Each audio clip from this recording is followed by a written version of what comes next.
Kamataas na pagpupuri, pagluwalhati, pagdarakila, tanging sa ating pinakamamahal na Panginoong Jesus lamang.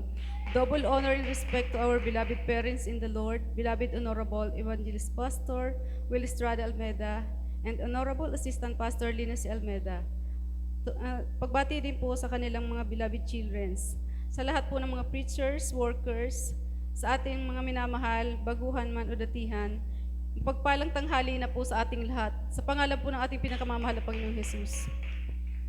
Nagpapasalamat po ako sa mahal na Panginoon sa dakilang oras na to na pinagkalob sa akin, maluwalhati at mapasalamatan ang kanyang mga dakilang gawa sa aming buhay. Nagpapasalamat po ako sa mahal na Panginoon dahil simula din po ng mabautismuhan kami dito sa banal na tubig sa pangalan ng Panginoong Jesus. Kami din po ay talagang pinagpala din ng mahal na Panginoon. Yung mga karamdaman po namin, bago po kami napunta dito, isa rin po kami grabe din po ang may mga taglay na karamdaman. Pero talagang dakila po ang mahal na Panginoon kasi isa rin po kami sa naabot ng panalangin ng ating beloved at minamahal na pastor.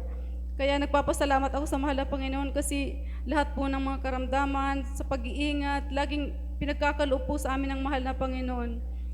Ma-share ko lang po sa inyo mga minamahal. Ito lang pong nakaraang linggo, talagang sa umaga po, bago po ako gumigising, talagang nagpapasalamat po ako sa mahal na Panginoon. Humihingi po ako ng kanyang gabay, pag-iingat.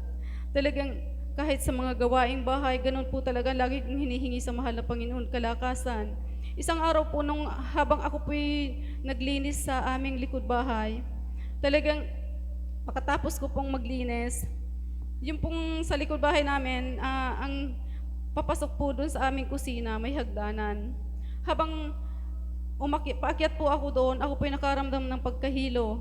Talagang sabi ko, Hallelujah, praise the Lord. Yun po ang unang-unang nasambit ko. Salamat sa mahal na Panginoon sa pag-iingat niya kasi nakakapit po ako doon sa may pintuan. Bagabat talagang nauntog po yung ulo ko, pero talagang nandyan po ang pag-alalay ng mahal na Panginoon. Hindi niya po ako hinayaang mahulog doon sa may hagdanan namin. Kasi kung iniisip ko nga, kung ako po yung nahulog doon, isang tiyak na bagay ang mangyayari sa akin, ako po yung mababagsak doon sa mga mabato, doon sa may likuran namin. Salamat sa mahal na Panginoon dahil talagang ang pag-iingat niya laging nandyan. Tuwing umaga talaga, yan lang po ang lagi kong hihingi sa mahal na Panginoon. Isa ko pa rin pong pinagpapasalamat sa mahal na Panginoon kasi ako po rin ay meron din po akong iniindang karamdaman. Matagal na po yun.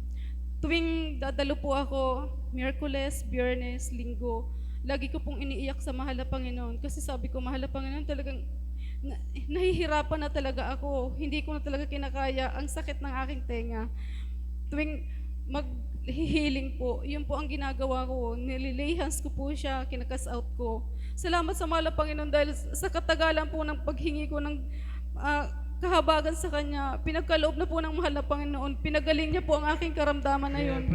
Talagang nagpapasalamat ako sa mahal na Panginoon dahil talagang sabi ko nga, hindi ako magpapagamot. Talagang sa mahal na Panginoon ko lang iasa. Sabi ko nga po, pag sa mahal na Panginoon ko talaga humingi ng kahabagan.